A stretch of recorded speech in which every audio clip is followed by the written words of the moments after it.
Hi, and welcome back to the Pilot Factored.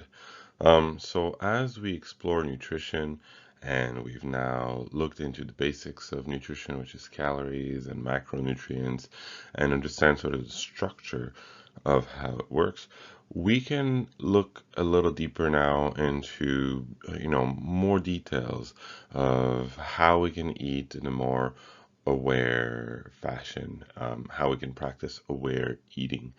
A big thing right now is, whatever you're eating, whatever you decide to, like, whichever the macro you decide to use, or, calories you're going for, anything like this, whatever you put in your body, you need to understand what it is and sort of how it came from, where it came from. So most things that we would buy now today at the grocery store will have labels. Labels enable us not only to scan them for our macro app, no, but to really get an idea of what we're eating and how this affects our body. So we're all familiar with a nutritional label. Recently, they have been changed to match a new format. You may or may not have noticed, but typically, there are six things that you should be looking for when you're reading that label. First of all, will be your serving size. So a container, sometimes it's obvious, contains more than one serving. Let's say a large tub of yogurt, or a big thing of mixed nuts, for example. So what you have to do in that case is look at the label and understand, well, what constitutes a serving. It could even be, your pack of deli meat that you're going to put in your sandwich. Is one slice a serving, two slices? Understanding that is pretty much where you need to start. Second of all, the calories. Okay, so how many calories are in that serving?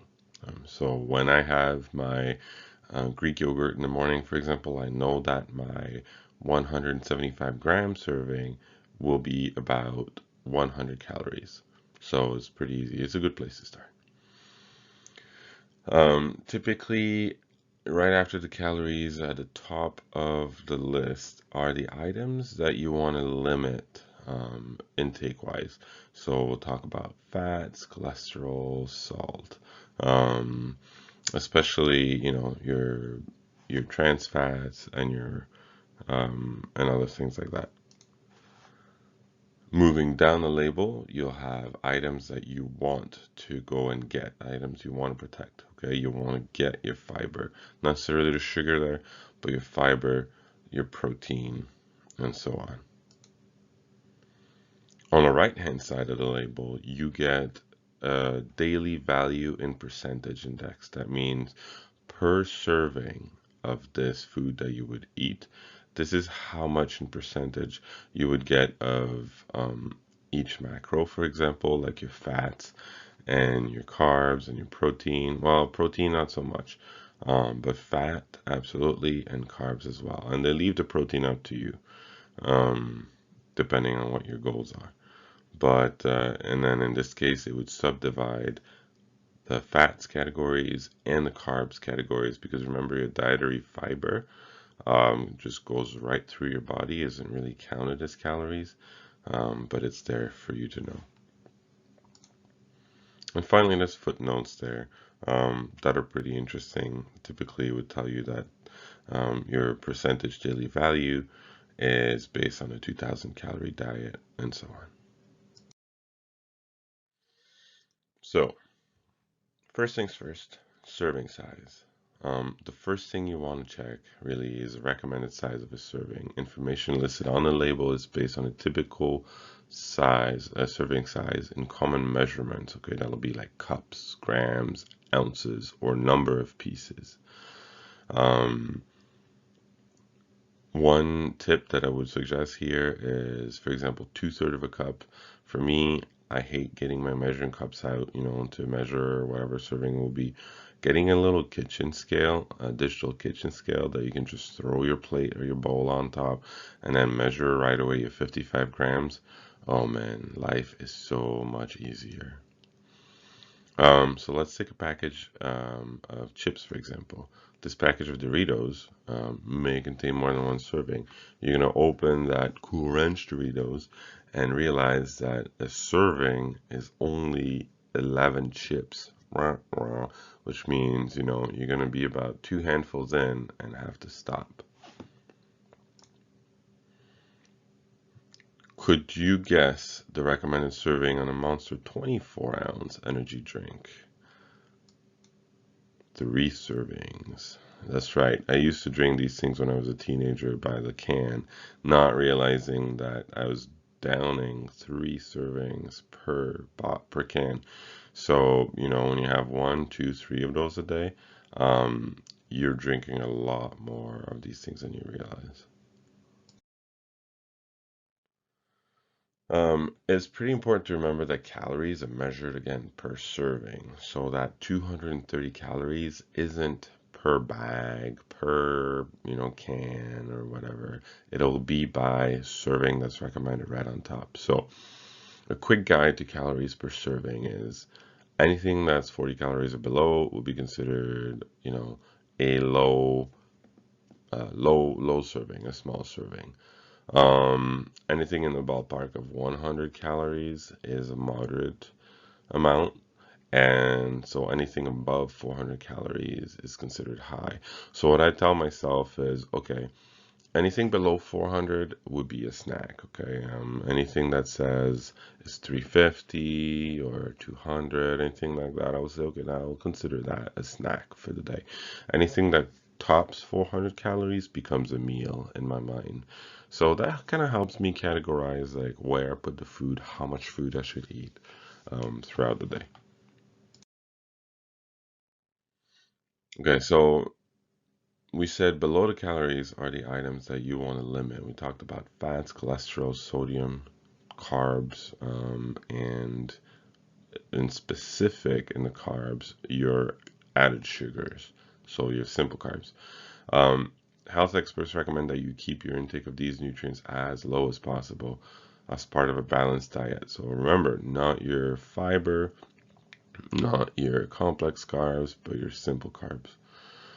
Eating too much of these nutrients increase the risk of diseases like obesity, heart disease, high blood pressure, and some cancers.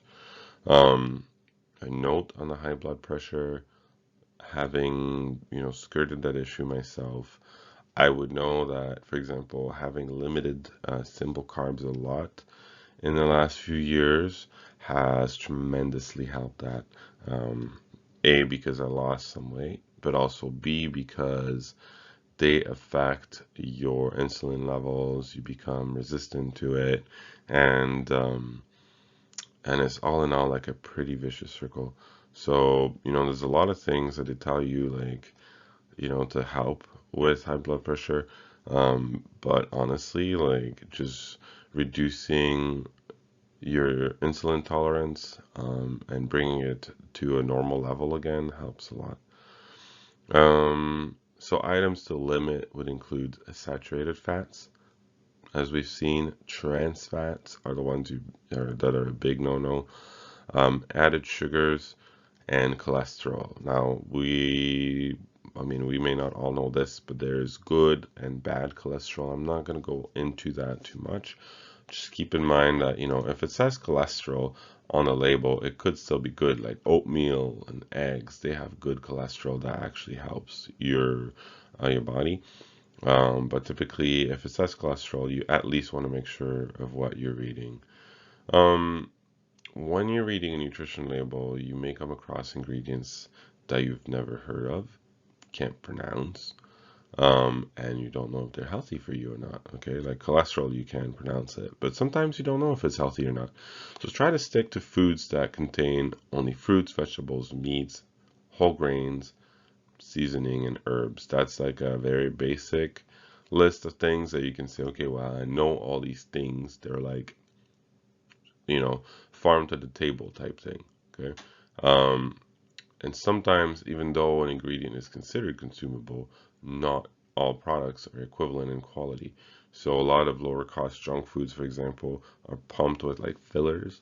Um, you go and you buy like a cheap sausage, for example, would be a good example. A cheap sausage, you think, yeah, protein, it's meat, right? Now, a cheap sausage will mostly be carbs and fat, and very little protein.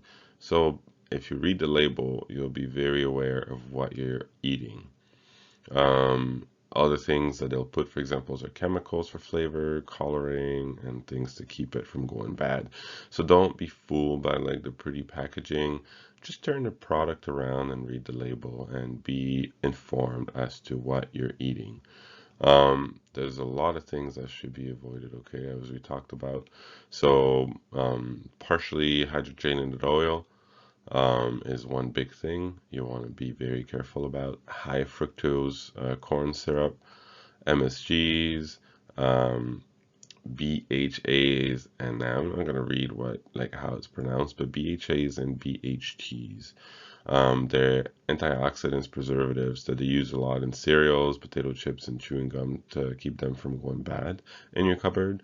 So they're not a good kind of antioxidants. So they are allowed in some extent in the foods, but really, like if you eat too much of them, they have a lot of associated health problems like liver and kidney damage, hair loss, and so on. So be careful, guys. Sodium nitrate, sodium nitrite, again, additives used as colorants to keep stuff like hot dogs and bacon and sausage looking good. So be careful of that. Um, and the list goes on. I mean, like, so what I would really suggest, guys, is um, be careful of what you're eating. Look at the ingredient list, and if you don't know what it is, look it up at least, okay? And make sure that you're aware of what you're eating. Now, sugar would be the biggest one, right?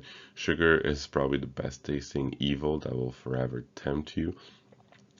As pilots or like professionals that are always on the go, we usually don't have the time to sit down for like a proper meal, right? We're always like chowing down food whenever we can. It doesn't matter when. So we're looking for like the quick grab and go at the airport, or maybe like a quick snack on there, like power bar on the airplane or something like that. Our brain tells us that we're tired and we need to pick me up. So instinctively, we're gonna reach for like this thing closest to us, and it's gonna be like either coffee or something full of sugar, you know. And somehow, like the idea of a coffee and carrot stick, for example, just doesn't seem to work in our brain. And it's not because of lack of willpower, guys. There's a scientific reason for it. Eating a sugary snack creates this perpetual downhill spiral of craving. All right. You eat it, you just want some more. You eat it, want some more. You take a bite and it just feels so good. So your body just loves it. It creates a high that's almost like a drug for your body, and it just craves it. And that's because it releases serotonin in your body. Remember that from the sleep chapter. That's like a feel-good hormone, and eating sugar just floods your body with it. So that's why we want sugar, because it triggers that. Um, and an increase in serotonin will lead to like lower depression, and quickly satisfy hunger, but it only works in short term, because anything that sounds too good to be true typically is. So we know that the crash typically is following those like simple carbs, sugary snacks, and you're just going to be looking for another fix and keep the cycle going that way. So be careful of that. Um, all right, so moving on to the ingredients that we want to protect. There's a lot of things that we actually don't get enough of in our daily eating habits, and that would typically be your fiber, vitamin A, vitamin C, calcium, and iron. Vitamin C, yes and no. I mean, sometimes like a lot of people will take like vitamin C supplements. You'll eat like stuff that's like boosted with vitamin C.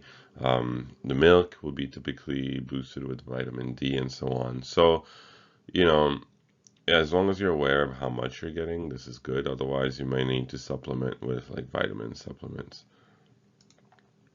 Eating enough of these things, so fiber, protein, and then your vitamins, can improve your health and reduce the risk of some diseases and conditions that we talked about before. So you want to look for foods that are rich in those things, like 10% or more of these nutrients in the percent daily value column. We want to really have enough fiber, vitamin D again, as I said, you'll get it a lot in ingredients like milk, calcium, same thing. Iron comes, okay, so a lot of people associated iron with red meat, but eating too much red meat really isn't good for you. So look for iron in whole wheat products, like your bread and stuff like that. You'll see that there's a lot of iron in there too, and potassium. Okay, bananas, avocados, and stuff like that. Um, so again, make sure that you eat like a good rounded diet. Don't stick to one kind of food all the time because it works for you. You might be like really shortchanging yourself in other aspects, for example. Um, so we were talking about like blood pressure in the last slide, but really this is like a silent killer and it's something that we need to really address. So the risk of high blood pressure increases with age. Okay, around age 45, it is more common in men, and women are likely to develop it after age 65. So, I mean, it's not too bad. But other factors that can affect your susceptibility would be your like family history, if you are considered overweight or obese, and how physically active you are. So eating in a way that will prevent it or that will really promote a heart healthy living is a good way to start. Look for, as you said, protein and fiber. Okay, foods high in protein digest slowly. Fiber does the same thing. It'll keep you fuller longer, so it'll keep you from going to like the easy snack, like we said last time. Um,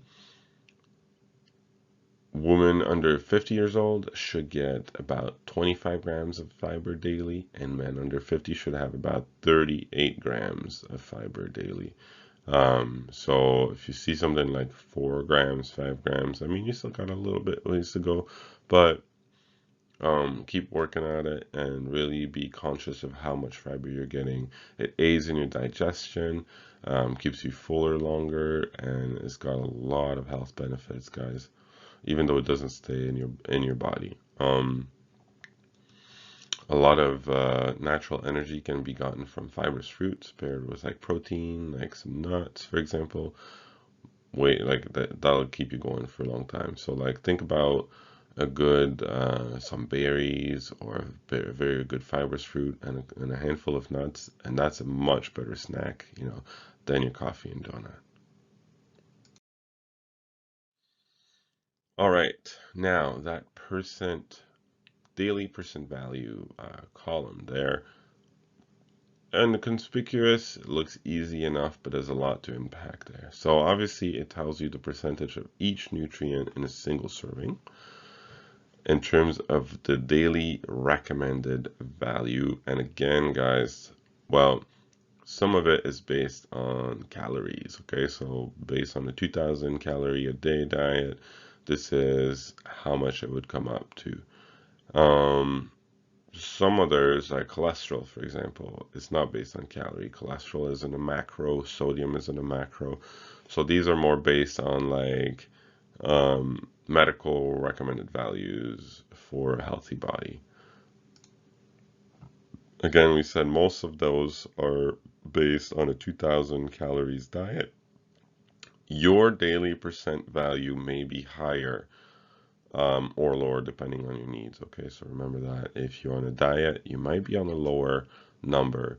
If you're working out or you're just eating normally, honestly, like a normal man, as we saw with the formula before, you're sitting at about like 23 to 2500 calories a day. So you might need more than what's recommended there. So don't just use that as a guideline and kind of create your own like sliding rule from there. Anything that's above 20% is considered a high value, per serving, and anything lower than 5% is a very small serving. So in our case here, for example, 10 grams of added sugar, that's a high serving of added sugar. We have 20% of calcium, that's a great serving. Iron, 45%, that's an excellent serving. And again, if we go to the other ones, like 5% saturated fat, okay, we got a low serving of saturated fat, so we can be pretty happy about that, and so on and so forth. All right. So always be aware of the daily values, okay, and how much you should really be looking for. As we said, 20% is high, 5% is low. Keep these things low: saturated fat, trans fat, cholesterol, and sodium. Make sure you get enough of these: potassium, fiber, vitamin A, C, D, calcium, and iron. I can't say those things enough, guys. Check the calories. Again, remember that 400 or more calories is a large serving. And finally, the footnotes. Footnotes show recommended dietary advice for all, which is really just a base guideline. Sometimes you'll have those there. Sometimes they will not be, but they further explain a daily value based on the 2000 or 2500 daily calorie intake. So here they've done the math for you, which is great. They'll say, okay, well, if you're at closer to 2000, this is where you're needing. If you're closer to 2500, this is what you should be looking for. So this is great. So you can see, like we talked about, 38 grams of fiber for men and just about 28 grams, if I recall, for a woman. You can see that these numbers are a little lower here on this chart than what we had discussed, because obviously we saw that really in real life, like a man or a woman would be needing a little more than that in calories. But otherwise, great place to start because there's lots of information to unpack. We see that things like cholesterol will not change. Things like salt will not change. There is a maximum amount really that you should be hitting. But other things like fat, like your macros, like I said, cholesterol and salt are not macros, and that's why they don't move, they don't budge. But your macros, like your fat, your carbs, and your protein will change because that's based on calories. Anything labeled less than, these are the upper limits that we read. So fats, cholesterol, sodium, these are like top numbers we should be looking at, not like recommended. For example, 20 grams of saturated fat is the absolute maximum you should eat in a day. If you're at a 2000 calories diet. For other items, these are minimum requirements. Okay, you require minimum 25 grams of fiber. You require a certain minimums of carbohydrates in a day, and so on and so forth. Now that we've explored how to read a list of ingredients, or not ingredients, but a label, we talked about, looking for wholesome foods in the list of ingredients. We know, we'll say, well, okay, well, it must be good if there's this or that in there. Yeah, most of the time. But what if you go out, and you're trying to build your own snack, you're trying to get ready for a trip or just even doing the groceries for home? Often we have to be aware that not every like natural or wholesome foods are created equal in our case because of the ways that they are grown in a mass produced market. So, um, the U.S. Department of Agriculture makes a test yearly, has this list where they sample, different kinds of food and that are grown around the country, and they create, a list of things that they will call dirty or clean foods because of the amount of pesticides, for example, that are used on them, or how those pesticides break down on the food before you buy them and consume them. So they have what they're called the Dirty Dozen. Dirty Dozen is a produce, sorry, with the highest loads of pesticide residues. Typically, this will be strawberries, and I mean the list changes yearly, so I would suggest that you keep looking at it. In 2021, go and have a look. 2022, so on and so forth. And really, it's just a matter of Googling or looking up EWGs, Dirty Dozen or Clean 15. So you can see here that it ranges from spinach, strawberries and spinach to potatoes. Um, so these would be the ones that you would want to buy organic and so on. Whereas the Clean 15 are typically the one that will be least likely to contain pesticides. So avocado, corn, pineapple, onions, papaya. Hey, I see a trend here. A lot of these things have a husk of some sort, but I mean, or a skin, but not necessarily all of them, right? We're looking at eggplant, asparagus, for example, they don't. Broccoli, mushroom. So being aware of these things really will give you an idea of like, okay, what should I look to buy organic? What should I not? Now that we know a bit more about food, um, there is a place where, we're gonna have to make choices. And I know that being on the road a lot, it's easy to just say, I'm gonna go shopping, I'm gonna go grocery shopping, maybe, today, but tomorrow or tonight, just gonna go to the restaurant or I'm gonna eat out for lunch because it's just so much more convenient. Um, so, and even at home, right? Like often we can be tempted to do so. So being aware of like the differences that it can make is a big thing too. Leveraging your knowledge will save you a lot of money. So, and help you make the best choice. Going out, a sit down dinner every night, um, will often rack up the calories, but the bill also. So this is just an example here. This information applies to not only being on the road, like I said, but also being at home. Healthy food is not expensive, guys, compared to what a lot of people will say, oh, eating healthy is so expensive. It won't break the bank, and if you do it smartly, it actually takes less time to go grocery shopping than really to get a meal at a restaurant. Um, so let's just have a quick look. This is just a quick idea, a quick comparison. You go to your restaurant, you have your cocktail, your little salad, your entree, you pay the tax. The tip now is like closer to 20%. You come out of there like paying almost 45 bucks, right, for your meal. Let's think about this. I go grocery shopping. I'm gonna get my yogurt for dessert, an apple, blueberries, bananas. Right now, protein bar. I've got tons of snacks, guys. Then I'm gonna get my salad. I'm gonna get my soup and an entree. Okay, so I come out of there not only with my meal, but like snacks out the wazoo. And what can I do with the rest of the money that I just saved? That was a total of 25 bucks. I can say, okay, well, I'll grab another $15 bottle of wine. And that's way more than your cocktail. It'll go a lot more longer. You can share it with people, and you end up still paying less than your restaurant meal. So this is just an idea, like a little breakdown, and take it with a grain of salt.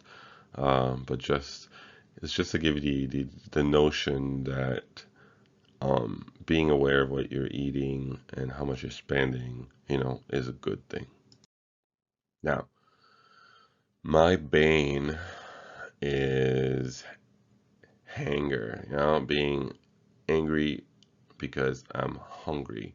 Long haul flights, guys, I don't plan. The first thing I start planning is my food, okay? I want to make sure that I know what I'm going to be eating, when I'm going to be eating it, how much of it I'm going to need, because the last thing I want to do is be hungry on a flight. So, that being said, the first tip I would give you is eat only when you're hungry. It's easy to get bored. You're flying 8, 9, 10 hours and not much else to do up there. A lot of us would be like, no, I'm gonna go get a snack and a coffee. I'm gonna munch on the food that I have, and I'm not really hungry. I'm just looking for something to pass the time. So be mindful of that. Really ask yourself, am I really hungry or am I just bored? And if you're not hungry, you could find something else. Put in your hand a hot cup of tea or something like that, 0 calories, and will still keep you a little busy. Avoid some snacks up in the air. Super salty snacks will lead to excess water retention, and plus it'll make you super thirsty, so then you'll drink even more water. Sugary snacks, again, it'll like we talked about that craving that it'll create, and you'll just crash right after. And then snacks that'll produce gas. Okay, I've learned this the painful way. But beans, chickpeas, even like bubbly water, like people that will down like a lot of Perrier on the way, it feels fancy and fun, but it's not a good idea if you're on a long haul flight. Um, so I've had days, guys, like landing after a 10-hour flight or even a 2-hour flight, holding my belly because I was in so much pain. So just be mindful of these things. A lot of snacks will keep you full or satisfied and not necessarily pack a whole lot of calories, especially if you plan on sort of snacking throughout the flight and want to keep it as something like that. You can keep to like, small salads, a lot of berries, melons, grapefruit. I love watermelon because it'll keep me full for a while. Um, and it's very fun to eat. Cauliflower, broccoli, carrots, cucumbers, celery sticks. You get the gist, guys. You get the gist. All right, so we're coming towards the end of this chapter, and a big thing here that I want to impart on you, if you guys remember any of this, it must be this. Eating well must be a lifestyle, a daily habit that will lead to lifelong results. This takes us all the way back to the very first slide where I showed you the graph, guys. It's like investing in your life. It's like you're putting money in the bank and it will grow and give you dividends down the road. It cannot be something that you're just going to do, to fit the mold of the current whatever, cultural like things that are happening. Okay, Vince Lombardi famously said, "The dictionary is the only place where success comes before work. Hard work is a price that we must all pay for success." So popular trends always change. Like I said, there'll be cultural things will change. There'll be fad diets that will come and go, but the fundamentals that we've just talked about will never change. Once you fully understand these fundamentals, you can go past the universal laws of nutrition and look into your own individual needs, okay? Because everybody's different.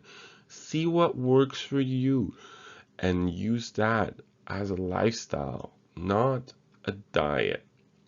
Okay, because ironically enough, diet comes from the Latin dietia, which means a way of life. Okay, it is not just a temporary change to your habits to create a temporary change to your look or your health. We need a more holistic approach to a year-round lean body, and that's proper nutrition. The goal here is to build your body up rather than tear it down. Okay, most diets will tear down your body. You're removing calories, you're removing certain macros, you're removing certain nutrition. You're tearing your body down. We don't want to do that, guys. We want to build up your body. We want to make this a way of life. Okay, today the word diet has been distorted and it's just used as a buzzword. Okay, whatever its name, nature, function, it's based on deprivation And that's, the biggest one of all usually is the calories, but is often accompanied with deprivation of other things like essential micronutrients, like vitamins and stuff like that. So be mindful, guys, and I really encourage you to create a lifestyle. Now, we're done with the food section, with the food aspect of things, and I really hope that you learned something. And like I said, if you take anything away from this, guys, forget about the macros and the calories and everything. Just think of it as a lifestyle. Don't go for the quick fix, the blue pill, the red pill. Don't go for whatever it may be that you're promised will drop 30 pounds in 30 days. No, guys, look for something that will last you to the rest of your life. Habits and knowledge that will support you into building a better body for yourself. Okay? So, as always, there will be review questions posted in the description below. If you have any questions for me, post them below. Also, I'll be very happy to answer them in the comments. Um, and as I said, this about sums it up for the food aspect of things. Next, we'll be talking about hydration and how incredibly crucial it is to our health. So thanks again, guys, for stopping by. I hope you enjoyed this episode of The Pilot Factored.